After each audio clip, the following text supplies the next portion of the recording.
Behind the steamy romance and Jamaican sunsets lies a treasure trove of bizarre secrets that will completely change how you see this beloved 1998 film. From a real-life marriage scandal that inspired a $40 million lawsuit to Danny Glover's mysteriously deleted scenes and a Rent cast member secretly coaching accents, How Stella Got Her Groove Back harbors shocking truths that are stranger than any Hollywood fiction. Fact 1. Real. Life inspiration ended in explosive scandal. What most viewers don't realize is that the romantic fantasy they watched on screen turned into a real-life nightmare for the woman who inspired it. Terry McMillan, the best-selling author who wrote the novel How Stella Got Her Groove Back, based the entire story on her own whirlwind romance with a young Jamaican man she met while vacationing in 1995. At 43 years old, McMillan was enjoying a tropical getaway when 20-year-old Jonathan Plummer caught her eye at breakfast. She was immediately smitten and even asked him directly if he wanted to sleep with her, which he agreed to enthusiastically. After 5 passionate days in Jamaica, McMillan returned to California but couldn't get Jonathan out of her head. They talked on the phone every single day, and 3 months later, she invited him to visit her multi-million-dollar home. That visit turned into 3 years of living together, and in 1998 they married in a romantic ceremony in Maui. For 6 years, McMillan believed she was living her own fairy tale ending, with Jonathan appearing to be the perfect devoted husband who held her hand constantly, brushed her hair, and gave her massages. But in December 2004, Jonathan blindsided Terry with a shocking revelation that shattered everything. He told her he was gay and had been struggling with his sexuality for years. McMillan was devastated, not just by the news itself, but by what she saw as a massive deception. She became convinced that Jonathan had manipulated her from the very beginning as part of a calculated scheme to gain American citizenship and access to her wealth. The marriage that had inspired millions of women to believe in finding love later in life had actually been built on what McMillan called a complete fraud. Fact 2. Author sued ex-husband for $40 million. The bitter divorce between Terry McMillan and Jonathan Plummer escalated into one of the most explosive celebrity lawsuits of the 2000s when McMillan filed a massive $40 million lawsuit against her ex-husband. This wasn't just any ordinary divorce settlement dispute, but rather a calculated legal attack that accused Plummer and his attorney of conspiracy, extortion, and intentionally trying to destroy her reputation and career. McMillan's lawsuit included serious allegations of emotional distress, invasion of privacy, and what she called placing her in a false light to harm her both professionally and personally. She claimed that Plummer and his legal team had formed a deliberate plan to threaten and humiliate her by violating her privacy and threatening to damage her professional standing in an attempt to force her to pay money that wasn't legally owed in their divorce proceedings. The lawsuit described their actions as a coordinated effort to extort money from her by using the threat of painful public exposure of her personal life details. One particularly disturbing allegation involved Plummer violating a restraining order by calling McMillan's home to speak with her son, which she argued was both manipulative and potentially damaging to the child. McMillan's legal team argued that the defendants had conspired to threaten her with public humiliation and embarrassment, essentially holding her reputation hostage to extract a larger financial settlement than Plummer was entitled to receive. The case highlighted how the attorney's conduct was considered so egregious that it crossed the line from aggressive legal representation into what McMillan characterized as despicable, brutal, and greedy threats that were designed to wear her down emotionally and financially. While the lawsuit against Plummer's attorney was eventually dismissed under California's anti-SLAPP statute that protects attorneys' rights to make strong settlement arguments, the case against Plummer himself continued through the court system. Fact 3. Danny Glover's scenes were completely cut. One of the most surprising casting mysteries in How Stella Got Her Groove Back involves the legendary Danny Glover, who was originally hired to play a significant supporting role but ended up almost entirely invisible in the final film.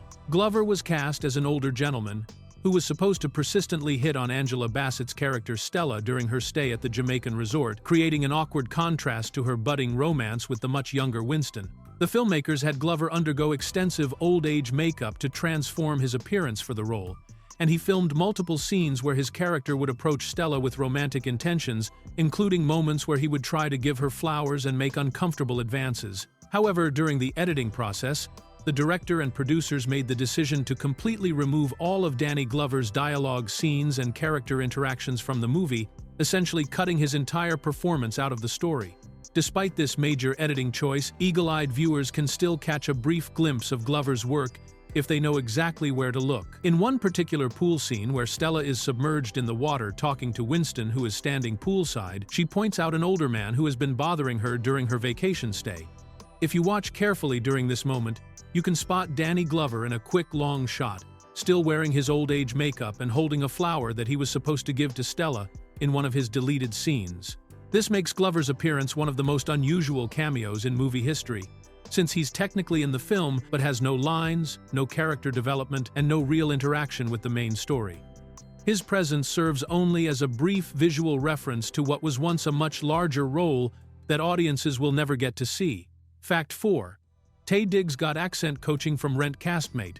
When Taye Diggs landed the role of Winston Shakespeare in How Stella Got Her Groove Back, he faced a major challenge that could have derailed his entire performance before filming even began. As a Newark, New Jersey native who was currently starring in the Broadway production of Rent, Diggs had no experience with Jamaican accents and needed to quickly master the distinctive speech patterns and cadence that would make his character believable as a local islander. Fortunately for Diggs, he had the perfect resource right there in his own Broadway cast. Gwen Stewart, who was performing alongside him in Rent and happened to be of Jamaican descent, stepped in to provide crucial accent coaching that would prove essential to his film debut. Stewart understood both the authenticity needed for the role and the specific challenges that American actors face when trying to capture the nuances of Caribbean speech patterns. The coaching process was remarkably hands-on and personal, with Stewart taking the time to record actual dialogue from Diggs's Stella script using an authentic Jamaican accent. She would speak his lines in her natural Jamaican cadence and rhythm, creating audio recordings that Diggs could listen to repeatedly to absorb the proper pronunciation, intonation, and flow of the language. This allowed him to hear exactly how each word should sound and understand the musical quality that makes Jamaican English so distinctive. Stewart's coaching focused particularly on helping Diggs master the cadence, which is often the most difficult aspect for non-native speakers to capture convincingly. The rhythm and timing of Jamaican speech has a specific musical quality that goes beyond just pronunciation, and Stewart's recordings gave Diggs the tools he needed to internalize these patterns and make Winston's dialogue sound natural and authentic throughout the entire film. Fact 5. Angela Bassett wasn't impressed by Taye's Broadway performance. The casting process for Winston Shakespeare took an unexpected turn when Angela Bassett attended a Broadway performance that nearly derailed Taye Diggs's chances of landing his breakthrough film role. When the casting directors recommended the young actor who was currently performing in the hit musical Rent, Bassett decided to see his stage work for herself to evaluate whether he had the screen presence and charisma needed to play her romantic leading man. Bassett made the trip to see Rent on Broadway, but unfortunately for Diggs, his performance failed to make the impression he desperately needed. As Diggs himself later revealed, Bassett simply wasn't impressed by what she saw that night, and her lukewarm reaction threatened to end his movie aspirations before they could even begin. The problem wasn't necessarily with Diggs's acting ability, but rather with the limitations of his role in the acclaimed musical. Diggs played Benjamin Coffin III, a character who had become the landlord trying to evict his former friends from their apartments. While this was technically one of the principal roles in Rent, it was also widely considered to be the smallest and least dynamic part among the main characters in the show.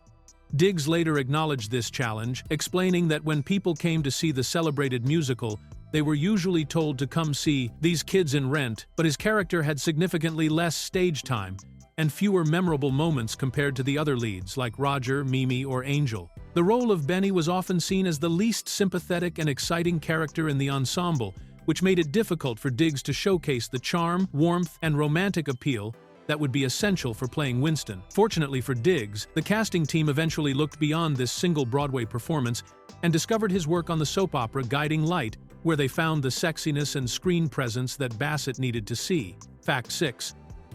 Film caused massive 22% tourism boost to Jamaica.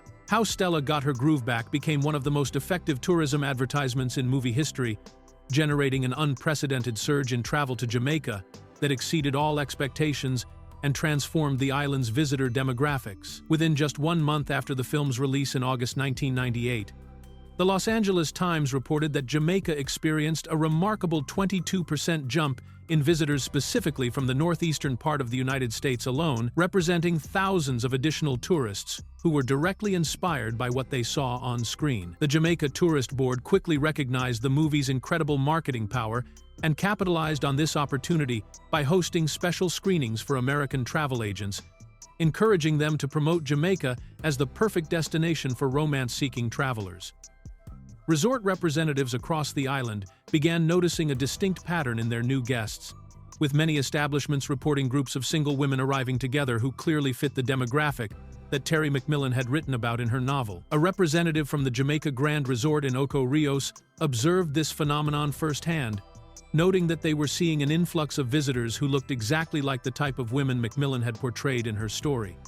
He specifically mentioned hearing tourists openly reference the movie, with some saying things like, "There's a Stella thing going on here," as they explored the island looking for their own romantic adventures. The film's impact went far beyond typical movie-inspired tourism because it specifically appealed to Black women seeking empowerment and romance, a demographic that had been largely underrepresented in mainstream travel marketing. Many of these visitors were middle-aged professional women who identified strongly with Stella's character and saw Jamaica as a place where they could experience the same kind of liberating vacation and potentially find their own version of Winston Shakespeare among the charming local men. Fact 7. Real Jonathan Plummer has movie cameo. In one of the most surreal examples of life imitating art in Hollywood history, Jonathan Plummer, the real-life Jamaican man who inspired the character of Winston Shakespeare, actually appears in the movie adaptation of his own love story. This creates the bizarre situation where the actual person who lived through the events portrayed in the film can be seen on screen alongside the fictional version of his romance with Terry McMillan. Plummer's cameo occurs early in the movie during a scene that takes place right after Stella and Delilah have checked into their luxurious Jamaican resort. As Angela Bassett and Whoopi Goldberg's characters walk down a set of steps, exploring their beautiful new surroundings and getting their first taste of island hospitality, Jonathan Plummer appears as a friendly resort employee who greets them with the welcoming words, "Welcome to Jamaica, ladies." This moment is particularly fascinating because it represents the real Jonathan welcoming the fictional version of his future wife to the place where their actual romance began. At the time of filming, Plummer was still happily married to Terry McMillan and had no idea that their relationship would eventually explode into scandal, divorce, and massive lawsuits. He was simply participating in what seemed like a fun Hollywood celebration of their love story. The irony of this cameo became even more pronounced years later when their marriage fell apart and McMillan accused Plummer of manipulating her from the very beginning. Viewers who know the full story behind the film can now watch this brief scene with the knowledge that the man delivering this cheerful greeting would eventually become the center of one of the most bitter celebrity divorces in recent memory. His appearance serves as an unintentional time capsule of a moment when their fairy tale romance still seemed genuine and destined for a happy ending. Fact 8. Soundtrack went gold in just 1 month. The How Stella Got Her Groove Back soundtrack achieved one of the fastest certification milestones in music industry history, reaching gold status in a remarkably short time frame that demonstrated the incredible commercial appeal of its unique musical blend. Released on August 11, 1998 through Flight Time Records, the album was certified gold by the Recording Industry Association of America on September 22, 1998. Meaning it sold over 500,000 copies in just 42 days. This lightning-fast success was largely due to the powerhouse production team behind the entire project. The legendary duo Jimmy Jam and Terry Lewis, who had previously created massive hits for artists like Janet Jackson and Prince, produced the entire soundtrack and crafted a distinctive sound that perfectly captured the movie's romantic Caribbean atmosphere. They received additional production assistance from notable contributors, including Wyclef Jean, Jerry Duplessis, and Salem Remy, creating a collaborative effort that brought together some of the most talented producers in both R&B and reggae music. The album's commercial performance was equally impressive on the charts, where it climbed as high as number 8 on the Billboard 200 Albums chart and reached number 3 on the top R&B and hip-hop albums listings. This dual chart success demonstrated the soundtrack's broad appeal across different musical demographics, attracting both mainstream pop audiences and dedicated R&B fans. The soundtrack featured an innovative blend of American R&B and authentic Caribbean reggae that created a perfect musical companion to the film's themes of romance and cultural connection. 3 singles were released from the album, including Loove Me, Beautiful, and Your Home Is in My Heart, each of which contributed to the overall commercial momentum that made this one of the most successful movie soundtracks of the late 1990s. Fact 9. Movie was originally set for Mexico. Before How Stella Got Her Groove Back became synonymous with Jamaica's pristine beaches and reggae rhythms, the film was actually planned to take place in an entirely different country that would have dramatically changed the entire story and cultural context. The original production plans called for filming the movie in Mexico, a decision that was primarily driven by practical filmmaking considerations rather than creative or storytelling reasons. The studio executives and producers initially favored Mexico because of its superior film production infrastructure, which offered more established facilities, experienced local crews, and logistical advantages that would make the international shoot easier and potentially less expensive to manage. Mexico had a longer history of hosting major Hollywood productions and possessed the technical resources and support systems that could handle a film of this scale more efficiently than other tropical locations that were being considered. However, director Kevin Rodney Sullivan and other key decision-makers ultimately recognized that this choice would sacrifice the authentic Caribbean atmosphere that was essential to the story's cultural foundation.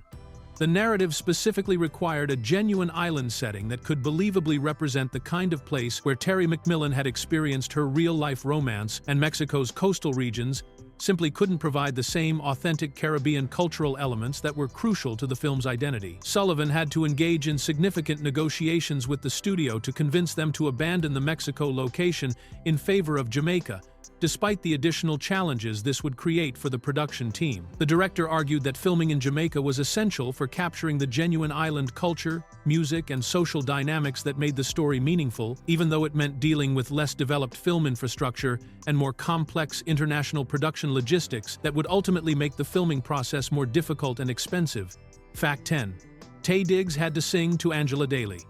Director Kevin Rodney Sullivan implemented one of the most unusual and intimate rehearsal techniques in Hollywood history to ensure that his two lead actors would develop the believable romantic chemistry that was essential for the film's success. Sullivan recognized that the relationship between Stella and Winston needed to feel authentic and emotionally compelling, especially given the significant age difference between the characters that could easily become awkward or unconvincing if not handled properly.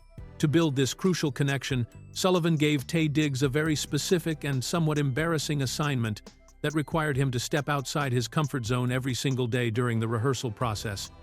At the beginning and end of every rehearsal session for 5 consecutive days, Diggs was required to sing a song directly to Angela Bassett, creating an intimate and vulnerable moment between the two actors that would help them develop the kind of personal rapport that would translate into believable on-screen romance. This daily singing ritual forced Diggs to be emotionally open and exposed in front of his co-star, breaking down the professional barriers that often exist between actors and creating a more personal connection. The requirement to perform songs both at the start and finish of each rehearsal meant that these musical moments bookended their entire working relationship, constantly reinforcing the romantic and musical elements that were central to Winston's character as a charming islander who would sweep Stella off her feet. Sullivan's unconventional approach was designed to help both actors get past any initial awkwardness about their characters' age-gap romance and develop the kind of genuine comfort and affection with each other that would make their passionate scenes feel natural rather than forced. The daily singing sessions created a unique bonding experience that helped establish the playful, romantic dynamic that became one of the film's most appealing elements. Fact 11. Whoopi Goldberg personally funded crew needs. During the challenging international production of How Stella Got Her Groove Back, Whoopi Goldberg demonstrated extraordinary generosity and leadership when budget complications threatened to leave the hard-working crew members without adequate financial support. Filming in Jamaica presented unique logistical challenges that created unexpected financial pressures on the production, particularly when it came to providing proper per diem allowances and covering the daily expenses that crew members needed to survive while working far from home. Angela Bassett later recalled how the production team found themselves having to advocate for every worker on the film set because the per diem payments they were receiving simply weren't sufficient to cover their basic needs while working in a foreign country. The crew members were struggling to afford meals, transportation, and other essential expenses that are typically covered by production budgets, creating a serious morale problem that could have derailed the entire filming process. When Goldberg learned about these financial difficulties facing the crew, she immediately stepped forward with a remarkable offer that showcased both her wealth and her character. She told the production team to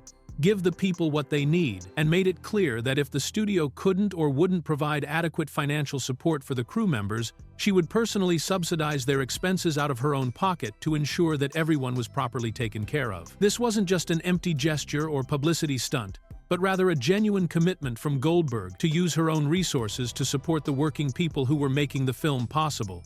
Fortunately, the studio ultimately decided to do the right thing and provide the necessary funding. But Goldberg's willingness to personally cover these costs demonstrated the kind of solidarity and generosity that made her beloved by cast and crew members throughout the production process. Fact 12. Terry McMillan finished book before meeting real Winston. One of the most surprising revelations about how Stella got her groove back completely changes how people understand the relationship between Terry McMillan's real life and her fictional story. Contrary to what most readers and moviegoers believe, McMillan actually finished writing her entire novel before Jonathan Plummer ever set foot in California, which means the book was originally created as pure fantasy rather than a documentation of her ongoing romance. McMillan has explained that after her 5 passionate days with Jonathan in Jamaica, she returned home believing that their brief encounter was nothing more than a beautiful vacation memory that would never develop into anything more substantial. She was convinced that she would never see the charming young islander again, so she channeled her romantic feelings and wishful thinking into writing a fictional story about what might happen if a relationship like theirs could actually continue and flourish. The novel that became How Stella Got Her Groove Back was therefore McMillan's creative exploration of her own romantic fantasies, imagining a scenario where Stella could bring her young lover back to America and navigate the challenges of building a real relationship across cultural and age differences. She wrote the entire book as a kind of wish fulfillment, creating the happy ending that she assumed would never happen in her actual life. The extraordinary twist came after McMillan had already completed her manuscript and was preparing for publication. During their daily phone conversations that had continued since Jamaica, she eventually decided to invite Jonathan to visit her in California, turning her fictional fantasy into an unexpected reality. This means that when Jonathan finally arrived at her multi-million-dollar home, he was essentially stepping into a life that McMillan had already imagined and written about in complete detail, making their real relationship a strange case of life, imitating art that the author herself had created. Fact 13. Film beat Saving Private Ryan at box office. How Stella Got Her Groove Back achieved a remarkable box office victory that demonstrated the unexpected commercial power of romantic comedies featuring black leads, managing to outperform one of the most acclaimed war films in cinema history during a highly competitive summer movie season. In its opening weekend, the film earned $11,318,919, which was impressive enough on its own, but became even more significant when placed in the context of what it was competing against at theaters across the country. The movie claimed the #2 spot at the domestic box office, ranking just behind Steven Spielberg's epic World War II drama Saving Private Ryan, which was enjoying its 4th consecutive weekend at the top of the charts. This meant that Angela Bassett and Taye Diggs's romantic island getaway was drawing larger audiences than virtually every other new release that weekend, proving that there was a massive appetite for stories about black love and female empowerment that Hollywood had been largely ignoring. The fact that a romantic comedy could hold its own against Saving Private Ryan was particularly noteworthy because Spielberg's film was not only a critical darling that would go on to win multiple Academy Awards, but it was also a major commercial juggernaut that had been dominating theaters for nearly a month. For Stella to achieve such strong numbers while competing against an established blockbuster demonstrated that audiences were hungry for diverse storytelling and romantic escapism. This opening weekend performance helped establish How Stella Got Her Groove Back as a legitimate commercial success rather than just a niche film, ultimately leading to a total domestic gross of $36,672,941 against an estimated $20 million budget, proving that films celebrating black women could be both critically meaningful and financially profitable. Fact 14. One resort location no longer exists. Movie fans hoping to recreate Stella's romantic Jamaican getaway face a bittersweet reality when it comes to visiting the actual filming locations, because one of the 2 resorts featured in the movie has vanished completely from the Caribbean landscape. The production team chose to split their filming between two distinct Jamaican properties that each offered different scenic backdrops and amenities for the various romantic scenes between Angela Bassett and Taye Diggs. The primary filming location was the luxurious Round Hill Hotel and Villas in Montego Bay, which served as the setting for many of the movie's most memorable moments, including the famous breakfast scene where Stella first meets Winston on the hotel terrace. This historic resort, which was originally a sugarcane, coconuts, and pimento plantation before being transformed into a luxury destination by entrepreneur John Pringle, continues to operate today and has become a popular pilgrimage site for fans of the film who want to experience the same romantic atmosphere that captivated audiences. However, travelers seeking to visit the second filming location will be disappointed to discover that Time and Place in Falmouth has permanently closed its doors and no longer exists as a functioning resort. This property provided additional scenic variety for the filmmakers and served as the backdrop for several important scenes in the movie, but it has since shut down operations entirely, making it impossible for fans to experience that particular piece of movie history. The closure of Time and Place means that only half of Stella's Jamaican adventure can be authentically recreated by modern visitors, though Round Hill Hotel and Villas has embraced its connection to the film and continues to attract guests who are specifically drawn by the movie's romantic legacy. The resort even features Villa 11, where much of the filming actually took place, complete with indoor-outdoor spaces and the oceanfront views that made the location so visually stunning in the movie. Fact 15. Major continuity error in workshop scene. How Stella Got Her Groove Back contains one of the most glaring continuity errors in romantic comedy history, occurring during what was supposed to be one of the film's most touching and romantic moments between the two lead characters.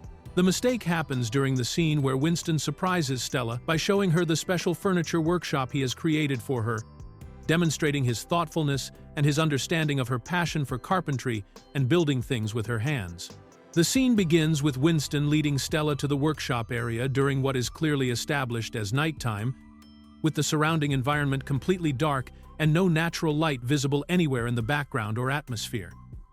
The lighting throughout this portion of the scene relies entirely on artificial sources, and both characters are moving through what appears to be a nighttime setting, where you would expect to see darkness when any doors or windows are open to the outside world. However, when Winston dramatically opens the door to reveal the workshop he has prepared for Stella, bright sunlight immediately floods through the doorway, creating a jarring visual contradiction that completely destroys the established time of day. The sunlight streaming through the entrance is not subtle or ambiguous, but rather clearly indicates full daylight conditions that are completely inconsistent with the nighttime setting that had been established just moments before. This type of continuity error typically occurs when different parts of a scene are filmed at different times of day, or even on different days entirely, and the editing team fails to notice or correct the inconsistency during post-production. The mistake is particularly noticeable because the contrast between the dark nighttime atmosphere and the bright sunlight is so dramatic that it immediately draws attention away from the romantic moment and reminds viewers that they are watching a constructed film rather than a seamless story.